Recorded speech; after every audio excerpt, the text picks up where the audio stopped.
Kevin, you kicked off with something that you said as during COVID, you kind of found yourself writing more and more and kind of getting your philosophy down on paper.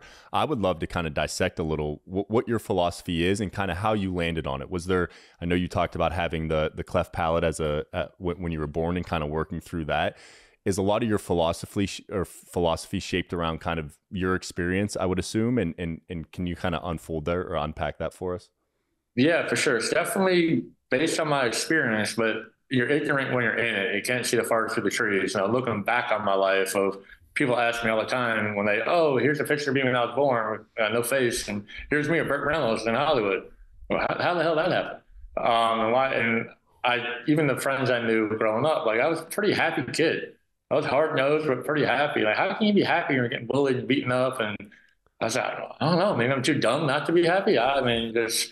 So looking back on my mother always said, if you're going to be stupid, you better be tough. So I kind of nailed both of those. So looking back on my life, digging into that, like why was I happy? Why was I able to do this? What were my outlets? Maybe I can find something in there that could help other kids, and maybe not. Maybe it's just something like I would never be able to articulate, but I dove into it and I had some light bulbs go off. And the main core of the philosophy is, putting more power in who you are over what you are. I call it who over what. And it's not reinventing the wheel. We've been doing this for 5,000 years, Stoic philosophers, and I just kind of fell into Stoicism from that. But the Stoics call it vices and virtues. I think in today's society, people care what they are more than who they are. And a lot of my philosophy is describing the difference of both. So who you are is internal traits. Like I really valued being a hard worker, being a good friend, being a protector, and kind of being funny if I needed some attention. And I didn't put any identity on being the bully kid, the kid who talked funny, the kid who girls made fun of, and didn't really touch me at a deep enough level to care that I was that kid. So I can move on from being that kid. That's what I was. I wasn't who I was. You know, for me, I was pretty lucky in that world because I didn't have a choice. I couldn't change what I was. I didn't have a face. I didn't have a nose. I couldn't talk. I did speech therapy. I tried to improve those things, but there's no changing that. So you better focus on something that can make you happy or just live in a box and be miserable your whole life.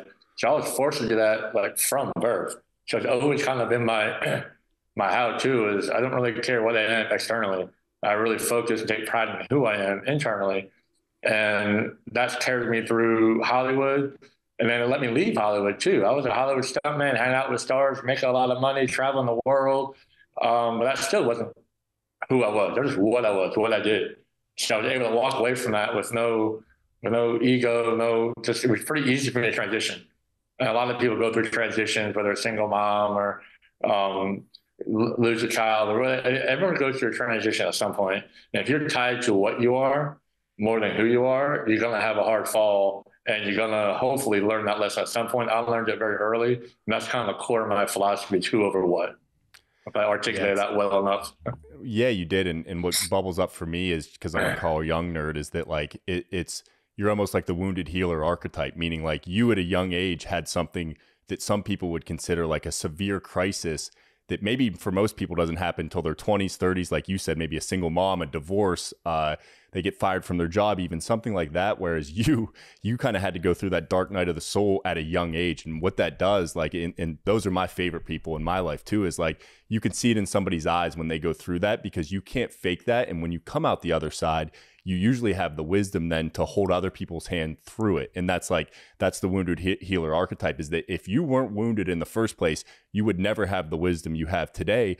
But as you probably know, it takes a level of kind of self-awareness and like reflection of the ego to end up at that spot, because you can stay trapped in that kind of wounded. And we just did a podcast where we discussed this, is that like, you can almost start to identify with that wounded or like victim mentality. And then you're not transcending it. Then you're staying through that over time, and you'll build a litany of reasons as to why you're there. And that's like, we all rationalize as humans. That's a very natural thing, but eventually you kind of have to grow and mature out of that. So yeah, I love hearing your story, because it sounds like, whereas most people, even myself, I was 16 and started having some like insane life events that kind of thrust me into a path that made me start to self-reflect. you almost had it at birth, which is like, you look at it as insanely difficult, but then if you're able to make through it, almost widens your bandwidth of what you're able to deal with. Yeah, exactly right. And like articulating that to different people at different ages is hard. And I like to say that you can be in love with what you are, like you say, falling into that victim mentality. I love being a victim, so I am now identifying as my what. Any what it could be. I love being a CEO. I love being a quarterback of the Ravens. I love all those are what. I love being a victim. Any what, throw it out the window. Be, put more power identity into who you are, and don't care about what you are so much. Yeah, well, again, not reinventing the wheel. It's been gone for. Yes, and we've had that's what's cool though, is that you see a thread between people who have done that digging, where everyone has their own flavor as to how they describe it. But like I said, you almost can't describe it if you haven't been through it. But then you converse with enough people who have kind of been through some type of kind of alchemization like that, and they're able to describe it in a way that there's a thread through all of them.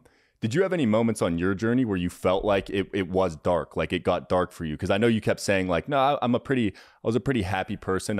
But what I've usually found is that there are some moments that are kind of the most challenging moments. What would you say those were for you, especially having been kind of bullied as a kid? Yeah, probably a lot of my middle school days where you're going through the adolescence anyway. You're starting to like girls and people, the big kids are beating up the little kids. That's where bullying kind of like peaks, I think. And internally you're dealing with hormones, a lot of other things on top of what, things I was dealing with.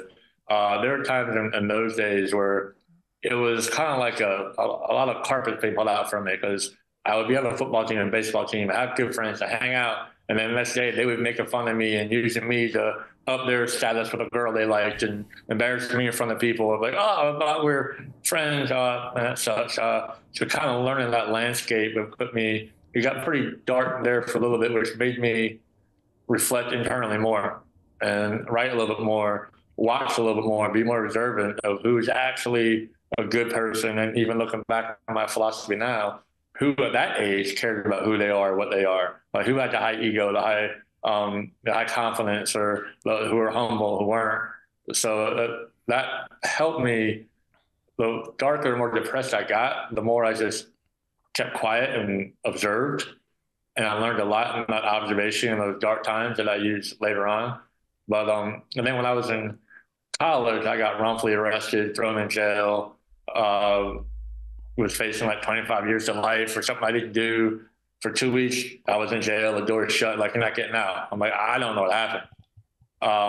So I was in jail for 2 weeks thinking I'm never getting out of jail. I was a pro baseball prospect, all life's ahead of me, everything's looking up. Bam, overnight, you're stuck.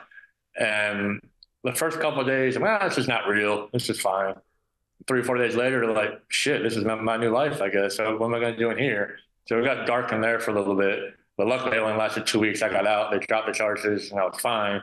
I got kicked out of college. I lost my scholarship because of the bad press, but that's another whole part of it. But there were a couple of times I was in that jail cell, like, man, I kind of just got over this hump. Bam. You really do a lot of soul searching. And luckily, I had those things from my youth that gets that dark, look inside, observe a little bit, have, a little faith in that whoever what. I'm still a good guy. I'm still tough. I can hold my own in here. Maybe I can help some people in here. Again, I was only there for 2 weeks, so it's easy to say I got through it. If I was there for 2 years, I might have went down a different rabbit hole. Who knows?